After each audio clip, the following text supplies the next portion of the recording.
안녕하세요. 선수천병원 이동엽 원장입니다.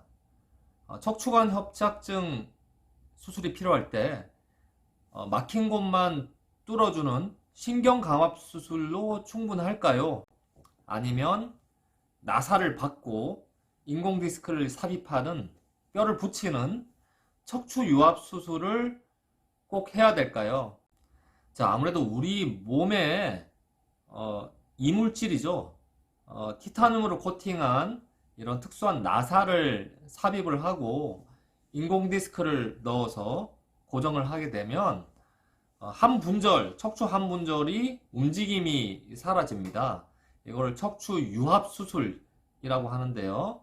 이 유합을 하게 되면, 즉 척추를 위아래 척추를 붙이게 되면 이게 움직임이 없잖아요. 그래서 이 수술한 부위 위쪽과 아래쪽이 장기적으로 경과를 볼 때 상당히 스트레스를 받기 때문에 이 유압 수술을 했는데 뭐 5년, 10년 지나서 위쪽이나 아래쪽에 다시 협착증이나 불안정증이 생기는 경우를 볼 수 있습니다.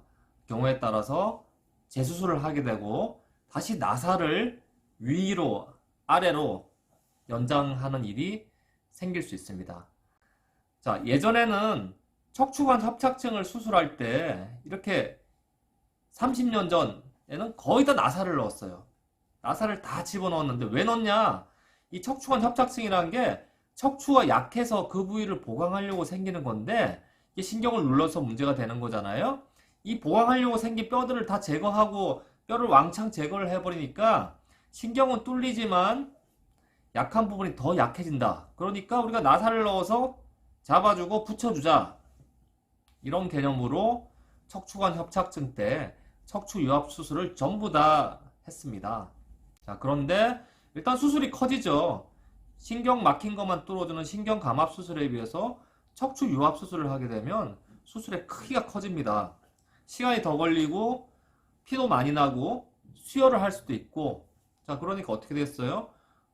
합병증도 아무래도 생길 가능성이 높아지고 회복도 느리고 오랫동안 고생을 할 수 있고, 고생해서 회복했는데 나중에 또 2차 수술을 하게 되고, 자, 이런 게 반복이 되는 거죠.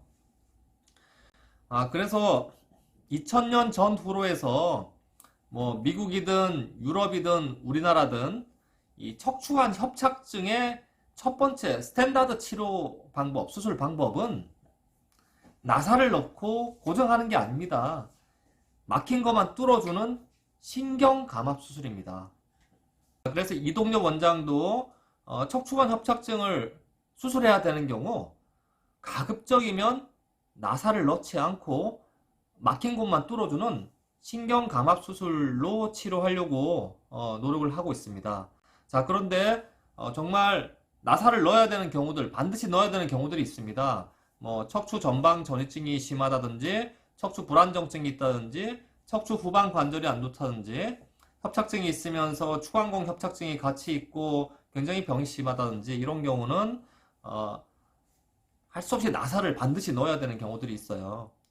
자, 그런데 자, 신경감압 수술이 있고 척추 유압 수술이 있다면 이 경계선상에서 나사를 넣을 필요가 없는데 자꾸 나사를 넣게 되는 경우들이 상당히 많습니다. 반드시 넣어야 될 경우는 넣어야겠고, 넣을 필요가 없는 경우는 안 넣고 충분히 수술이 가능하거든요. 그런데 이 선상에 있는 사람들, 안 넣어도 되는 사람들이 자꾸 나사를 넣는 쪽으로 수술이 필요하다고 듣고 오시고 실제로 나사를 넣고 오세요. 그래서 이동엽 원장은 개인적으로 가능하다면 나사를 넣지 않는 쪽으로 수술을 진행을 하고 있습니다.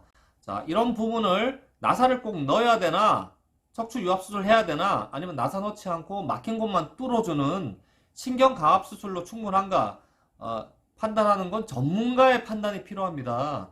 저도 쉽게 판단하기 어려운 부분이고요. 여러 가지 검사 소견을 종합해서 판단을 하고 있습니다.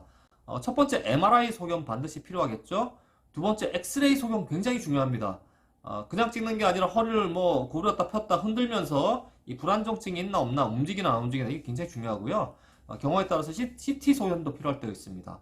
척추 후방관절이 얼마나 약한지가 MRI에서 확실하게 보이는 경우도 있지만 MRI를 봤을 때 좀 애매한 경우들이 있어요. 이런 경우는 CT까지 검사를 해서 판단을 하고 있고요. 마지막으로 MR 마이엘로 검사라는 검사가 있습니다. 이 협착증이 가운데 중심성이 있는데 추간공 쪽이 협착이 같이 있는지 없는지 이런 부분에 따라서 나사를 넣어야 될지 말아야 될지가 결정되기 때문에 그런 부분을 판단할 때 MR 마이엘로 검사를 시행해서 판단합니다. 이렇게 네 가지 검사를 종합적으로 판단해서 신경감압수술만 할 것인지 아니면 꼭 나사를 넣어야 되는지 결정하는 것이죠. 자, 어떤 경우에는 이렇게 검사를 4개를 다 했는데도 진짜 애매한 경우들이 있어요. 자, 이런데 웬만하면 나사를 넣고 싶지 않다. 이렇다면은 조금 수술을 미루고 경과를 봅니다. 한 2달, 3달 이렇게 경과를 보다 보면 이분이 진짜 나사를 넣어야 될지 아니면 감압수술로 충분한지 판단할 수 있는 경우도 있습니다. 이런 분들이 바로 이 경계선상에 있는 분들이라는 거죠. 신경감압수술, 누가 봐도 신경감압수술 가능한 사람, 누가 봐도 척추유압수술 나사 박아야 되는 사람, 근데 중간에서 애매한 분들이 있어요. 이 애매한 분들 조금만 잘 확인해 보면 나사 안 넣고 감압수술로 치료가 가능합니다. 구독, 추가, 좋아요, 알람 설정 항상 감사드립니다.